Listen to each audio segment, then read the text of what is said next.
All right, guys, we're at week 2, day 4. Okay. Hopefully, if you needed a rest day, you took it yesterday, or possibly today could be your rest day, depending on what works best with your schedule.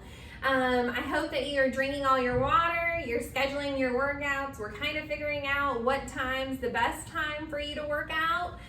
It was very hard for me to figure out with my schedule when I was going to work out and to find a time that it wasn't easy for me to skip my workout because I just didn't feel like it. So hopefully we're getting into a schedule, a routine, we're drinking plenty of water, and we're ready for this workout today. Today's a little bit different than what we've done in the past. We're going to do an amount of work, and there's a little bit of time left over where you'll get to rest before you do the work again. So we'll go ahead and get into this warm-up. We have 2 rounds, 20 seconds each of these movements. The first one is an alternating bird dog. So it's kind of confusing, but you're going to think about pointing your finger and then the opposite leg going behind you. We want to think about keeping our hip and shoulders stacked and nice and flat. Switch. You'll go to all 4 and then do the opposites again. And go ahead and do it nice and tight. Good. If I had a glass of water, I could put it on Chuck's back and it wouldn't spill because he's keeping his back flat like a tabletop. From there, Chuck's going to stay on the floor, but he's going to do shoulder taps. So he'll be in the plank position, and he's going to bring one hand up and touch the alternate shoulder. Good. And opposites? Good. You'll notice Chuck has to kind of squeeze his booty to make sure that he doesn't fall over. Good. If we wanted to make this easier on ourselves, we could put the knee down and tap. It's still just as hard. We're thinking about working on that shoulder girdle and keeping our tummy nice and tight. From there, Chuck's gonna flip over, belly button to the sky. He's gonna have both feet about 6 inches away from his bottom. His feet are spread apart, not touching. And he's gonna squeeze his cheeks and hold for 3 seconds. 1 Mississippi, 2 Mississippi, 3 Mississippi down. He'll do 20 seconds of glute bridges here. With this, we want to really think about just squeezing our cheeks so our hips come up. We aren't trying to hyperextend and hurt our back. From there, Chuck's going to go ahead and put his hands under his booty cheeks. He's going to extend his legs and he's going to flutter his feet like he's swimming. You can make it easy with big flutters or make it more difficult by making your flutters smaller and tighter. Good, good, good, good. You'll go through these 4 movements twice.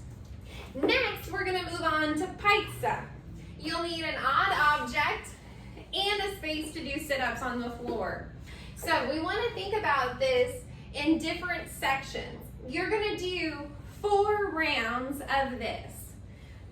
The clock will start at 0, you'll complete the task, and then you get to rest until the clock hits 5 minutes. Then you'll start and do another round, rest until the clock says 10 minutes. Do a round, rest until the clock says 15 minutes. Do a round, rest until the clock says 20, and you're done.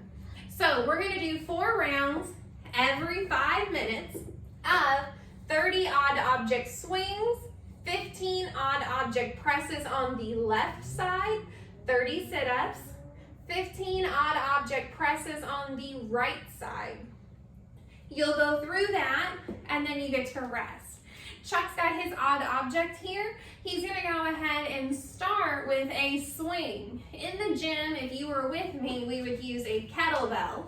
But today we're doing odd object. We're at home. We're just making it work. So Chuck's got his kettlebell bleach bottle. He's going to hike it between his legs like a football. And then he's going to pop his hips. This looks like he's doing a lot with his arms, but if you slow it down, hold, he's going to pop the hips forward, standing tall, and that's whenever the object gets weightless. He'll bring it back into the hip hinge, swing, popping his hips. This is all power from the hips. If you're feeling it in your shoulders, think more about getting a violent hip, don't smash me in the face, a violent hip extension, boop, so that everything else follows through. This is all about the booty squeeze and the hip hinge. From there, Chuck will bring his odd object to his left shoulder. He goes ahead and he presses it above his head, keeping his tummy tight, his bicep next to his ear. He'll do 15 on this side, 2, 14, 15. He's gonna put his odd object out of the way and get on the floor. He's gonna go ahead and he's gonna imagine his ball in his hands so he can use that momentum to throw himself forward and touch his toesies. We're gonna do 30 sit-ups, 29 and 30. From there, Chuck would pick up his odd object in the opposite hand on the right side. He's gonna go ahead and do his 15 odd object presses, 1, 14, and 15. Now he'll have the remainder of the time to recover. This work is going to take you between 2 and 4 minutes. We want to ideally have at least 1 minute of rest before we start the next round.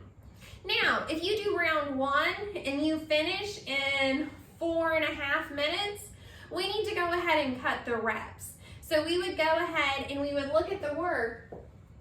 What's probably taking you the longest is the sit-ups. So you could go ahead and cut those sit-ups in half to 15 sit-ups. We want to do that so that you have enough time to get your heart rate up and then enough time for the heart rate to come down before we start the next round of getting our heart rate up and down. So your score is actually going to be 4 individual times. It'll be the amount of time it took you to complete the round for each 4 rounds. It can get a little confusing, so please make sure you message me if you have any questions, but it's actually kind of fun. These are my favorite kinds of workouts where you get to have some work and a little bit of rest.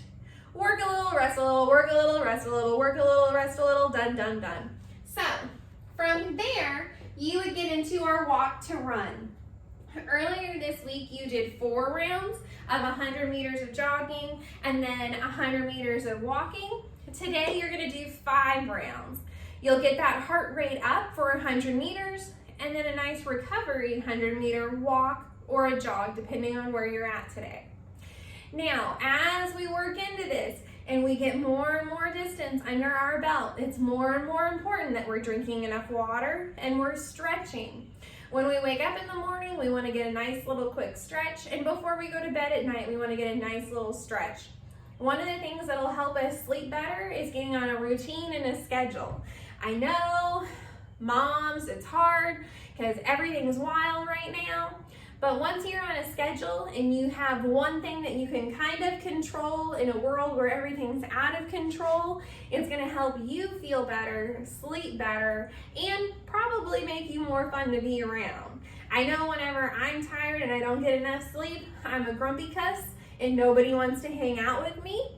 So as we get into this routine of waking up and stretching, getting in our workout, drinking enough water, and then stretching before bed, our body's gonna get into a really nice routine, a rhythm, if you will, and you'll be able to look forward to this because you know that it brings you some stress relief from everything that you can't control during your day.